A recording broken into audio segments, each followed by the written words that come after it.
Welcome to Electrified. It's your host, Dylan Loomis. Quick shout out to my newest patrons, Scott B, Ron K, and Sahil K. Thank you for choosing to support the channel. If there was ever a Tesla feature to get more users into the Tesla service mode, this may be it. We now have a log of your Tesla service history. So now service techs, whether it's Tesla's in-house or a third party or somebody doing it yourself, can log the repair history of your vehicle. This part of update 2024.38.2. So again, this is aimed at technicians, but it's going to be accessible by any Tesla owner, which should make buying a used Tesla a lot more transparent as well. The service history is permanent and will stay with the vehicle, so once the entries are added, they cannot be edited or removed. As mentioned, you can add your own service logs as well for things like windshield wiper fluid, wheel alignment, or brake cleaning to make it easier to track. So potentially over time, you won't have people saying, well, show me the Carfax when you're looking to sell your used Tesla. You can just pull it up right in the car. By the way, there are some headlines out there that Tesla has fixed the efficiency when it comes to Sentry mode and the battery drain, but still so far it's just for the Cybertruck. However, there is now a source saying that this improvement will come to the rest of the Tesla lineup, and it's not just me assuming. There may be a huge influx of used EVs on the market. This coming from JD Power, as they're projecting a massive amount of EVs returning off leases in the US. They said in 2026, returning EV leases will surge around 230%, with about 215,000 EVs returning. Of course, we don't know what percentage of these customers will be looking to buy those EVs at the end of the lease, but it's certainly not going to be 100%. This potential 215,000 EV return number is up from about 65,600 by the end of this year and 18,900 at the end of 2021. There's plenty of uncertainty when it comes to the $7,500 tax credit, especially for EV leases, but just something to consider for EV pricing overall the next 2 years, because if the used EV prices have that downward pressure, it's likely to drag down the price of new EVs as well. Blink Charging has announced a strategic Passport Hub data sharing and roaming agreement with ChargeHub, North America's leading EV roaming hub. This collaboration grants access to an expanding network of chargers while offering a streamlined payment process through a single account of the user's choice. And in case you're not familiar with ChargeHub's EV roaming plan that they call the Passport Hub, it's really just a platform to make charging more accessible and more convenient for drivers while simplifying the operations for the network operators. So this Passport Hub is going to make it a lot easier for drivers to charge at many different charging stations without having to sign up for a bunch of different accounts. And that's what they mean by roaming, just using a bunch of different charging providers. Tesla owners really don't have to worry about this type of thing, but ChargeHub is already the leading roaming provider in North America, with over 150 active connections that cover more than 2/3 of networked CCS and J1772 chargers in the US and Canada. And Blink is the third largest EV charging network in the US. So Blink's public EV chargers will now be a part of ChargeHub's Passport Hub charging program.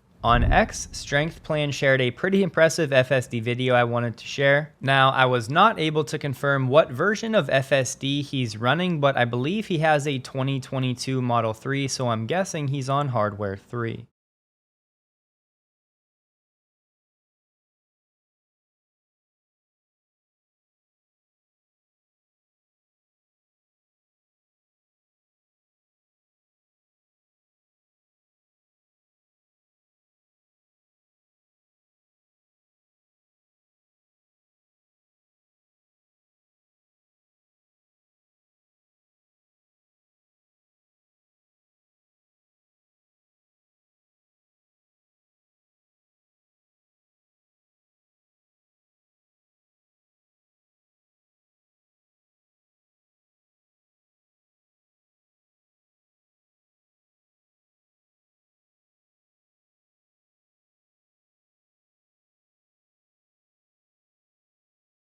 The weekly number for Tesla China came in strong at 17,300 units. Comparing that to the same week in quarter 3, that number was 15,500. Thus, quarter over quarter, Tesla China has closed the gap a bit, now down 4.15%. Comparing to week 6 in quarter 4 last year, that number was 12,700. And so now, year over year, Tesla China has flipped positive, with this week sitting up 23.84%. The number consisted of 6,530 Model 3s and 10,770 Model Ys. I have this weekly number tied for the third best so far in 2024. And the Model 3 number serves as a reminder to not overreact to any one week. We did have that slow start for the Model 3 this quarter, but this week turned out to be the second highest Model 3 sales of any week all year. Thus, a very strong week for Tesla China. Tesla Manufacturing put out a new video celebrating the 5-year anniversary of Giga Berlin. Just a few of the milestones from the video: they made over 400,000 Model Ys during that time, over 500,000 drive units produced, they're recycling over 90% of the process wastewater, they produced 6.9 gigawatt hours of solar energy, enough to power 1,700 households per year. They're delivering the Model Y to 37 different countries, they've planted over 2 million trees, they hired over 12,000 people, and of course, they've opened the Giga Gym and the Rave Cave. And it's obviously not linear because you have to account for the Model Y ramp at Giga Berlin, but if you divide that 400,000 Model Ys produced over that 5-year time period, that's only 80,000 per year. Earlier this year, we did hear that Giga Berlin had made 6,000 Model Ys in 1 week, and assuming 50 weeks of production uptime per year, that would be 300,000 units per year. The listed capacity of Giga Berlin is over 375,000. So my point is, overall, I think people were expecting a bit more production of the Model Y out of Giga Berlin. But as we've said the past few months, the fact that Tesla is moving ahead with the expansion of Giga Berlin is an encouraging sign for the future. Hertz just reported its earnings, and it's still hurting after its failed EV experiment. The company took a $1 billion non-cash impairment charge during the quarter, largely due to the lower value of the battery electric and gas-powered vehicles in its fleet. They once again said that repair costs were higher than expected for electric vehicles, and customers leased them at lower rates compared to conventional vehicles. Hertz plans to sell 30,000 EVs by the end of this year to get to a number that its customers want to rent. But what doesn't get talked about enough is that Hertz is also selling off many ICE vehicles that they effectively just bought at the peak. Hertz was overhauling its fleet at the worst time when we had the semiconductor shortage, and then many auto producers were actually limiting their production numbers. Hertz did say it's on pace to finish its broader fleet changeover effort by the end of 2025, and they said that vehicle pricing levels have normalized. And as I've said a few times in the past, the Tesla depreciation from 2022 to now is likely to be a lot higher than it will be from now 2 years into the future. But if you go to the Hertz website and search for Tesla, I'm only seeing about 20 listings for Tesla vehicles, a number that was down from thousands just a few months back. So it looks like most of the downward pressure for used Tesla pricing that's specifically caused by Hertz should be in the rear view mirror. Switching to a Tesla, a smart car, has been one of the best purchase decisions of my life. On a more affordable scale, I'm still using this smart Exter wallet years later, which is a huge statement about how great it is. Exter is the sponsor of this video, but I've been waiting to say something all year because Exter is the perfect gift option with the holidays around the corner, and I can almost guarantee you your family will be thankful, just as mine has been.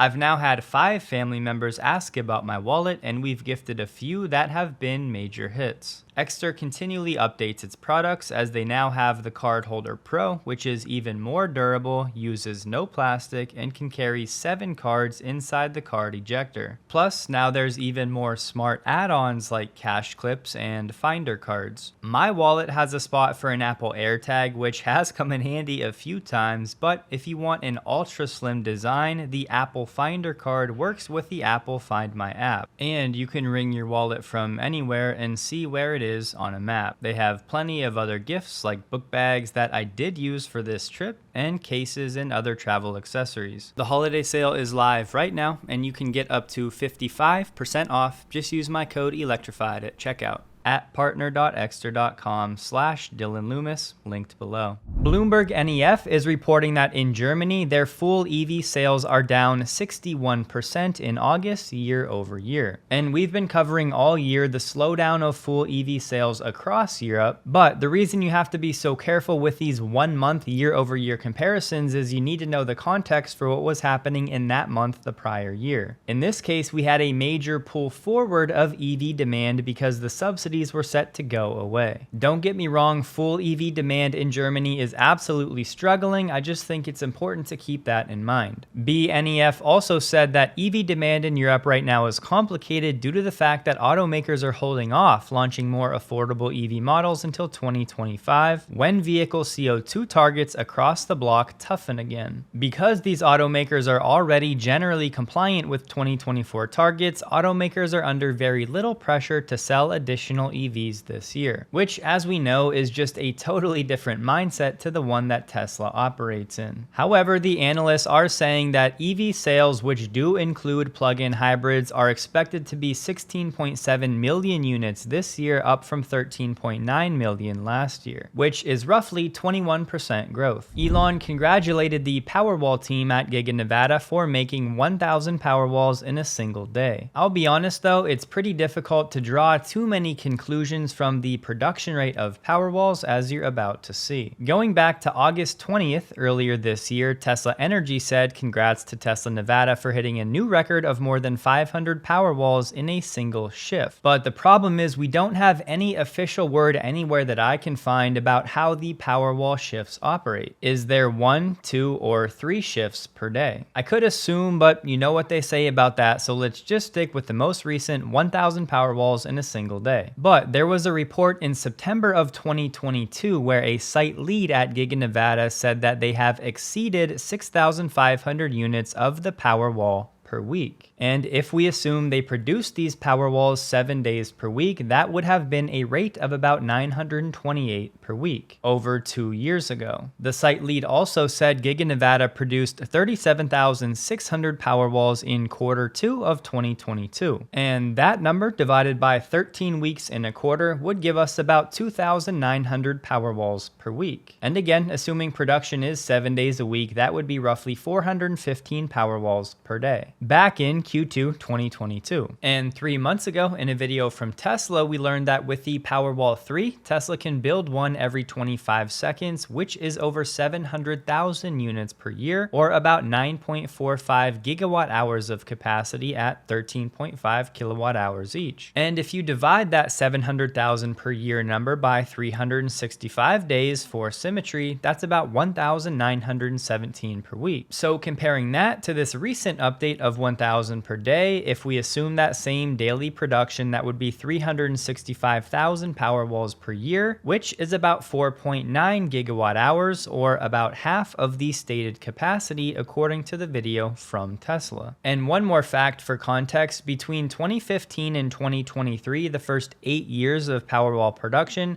Tesla produced 500,000 Powerwalls in total. So to land this plane, my 2 main points are that 1, over time, Powerwall production will certainly fluctuate, so be careful with making any extrapolations. And 2, while this is a nice milestone for Powerwall production, it sounds like they're still at roughly 50% of their Powerwall 3 production capacity. And for me, the explanation that makes the most sense is that Tesla is slowly moving from Powerwall 2 production over to Powerwall 3. I think it would be safe to say Tesla's at a run rate of about 350,000 Powerwalls per year, and at $10,000 each, that's about $3.5 billion in revenue from the Powerwall every year. Another hat tip to Waymo, they are quietly expanding, this time in LA, removing the waitlist altogether, opening it up for anyone in the city. Starting today, anybody in LA can use the Waymo One app to hail a self-driving robotaxi throughout the nearly 80 square miles of Los Angeles County. That includes the 300,000 residents that were on Waymo's waitlist.